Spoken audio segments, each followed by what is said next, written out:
প্রাথমিক জিজ্ঞাসাবাদে আয়েশা ঘটনার সাথে জড়িত থাকার বিষয়টি স্বীকার করেছে। একইভাবে জানা যায় গৃহকর্মে নিয়োজিত থেকে চুরি করার অভ্যাস পূর্ব থেকেই তার ছিল।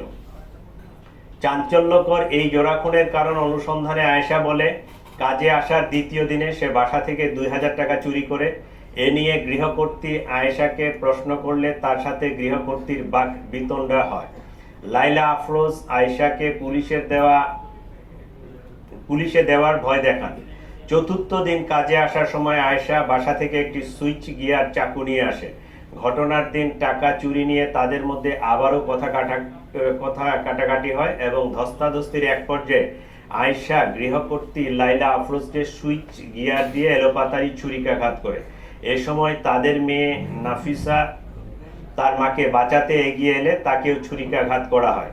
ছুরিকাঘাতের ফলে অতিরিক্ত রক্তক্ষরণে মা ও মেয়ে দুজনেই মারা যান বলে প্রাথমিকভাবে প্রতীয়মান। ঘটনার সময় আয়েশা নিজেও আহত হয় এবং রক্তমাখা কাপড় চোপড় পাল্টিয়ে মেয়ে নাফিসার স্কুল ড্রেস পরে বাসা থেকে বের হয়ে যায়। যাওয়ার সময় ব্যাকপ্যাকে একটি ল্যাপটপ, মোবাইল ফোন আরও কিছু জিনিসপত্র নিয়ে যায়। বাসা থেকে বের হয়েছে সোহরাওয়ার্দী মেডিকেলের ভিতরে গিয়ে পুনরায় কাপড় পাল্টিয়ে তার নিজের কাপড় পরিধান করে সে সাভারের উদ্দেশ্যে রওনা হয়।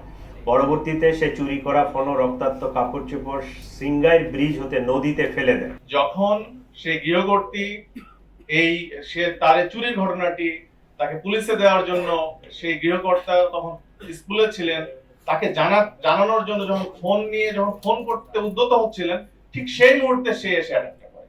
প্রাথমিকভাবে আমাদের এটা বলছে, সেই মুহূর্তে সে ওই গৃহকর্ত্রীকে অ্যাটাক করে। তখন তাদের মধ্যে ধস্তাধস্তি হয় এবং সেই সময় সে ক্লাস 9 পড়ুয়া তার যে মেয়ে সে ঘুমিয়েছিল। যখন মার সাথে ধস্তাধস্তি চলতেছে, তার পরবর্তীতে সে যখন এসে আবার ইন্টারকমে সিকিউরিটি গার্ডকে জানাতে যায়, তখন সে আবার মাকে রেখে মেয়েকে অ্যাটাক করে। তো আমাদের কাছে প্রাথমিকভাবে এরকম মানে এই তথ্যটি এসছে। আর আপনারা যেটা বলেন সিন্ডিকেটের বিষয়ে, আমরা খুবই প্রাথমিক পর্যায়ে রয়েছি। আমরা বিষয়টা নিয়ে এখন স্টাডি করছি। তো সিন্ডিকেট আছে কিনা এটি নিয়ে আমরা ফার্দার স্টাডি করব, স্যারদের নির্দেশনে আমরা সেভাবে কাজ করব। আর ভাই, চাবির বিষয়টি আমাদের কাছে আসে নাই। আমাদের কাছে এই বিষয়টি আসে না যে চাবির বিষয়টি নিয়ে, টাকা পয়সার বিষয় নিয়ে এসেছে। এবং পরবর্তীতে সে যে জিনিসগুলো খোয়া গিয়েছে এটা মার্ডার করার পরে সে বিষয়গুলো নিয়েছে। আমরা গিয়ে পেয়েছি যে আলমারি খোলা, দুটো আলমারি খোলা, চাবি লাগানোই ছিল, কিছু ব্যাগ, ভ্যানিটি ব্যাগ তছনছ করা ছিল। সবকিছু মিলিয়ে মার্ডার করার পরেই সে এই জিনিসগুলো সেখান থেকে তার ব্যাগটাকে নিয়ে সে সেখান থেকে পালিয়ে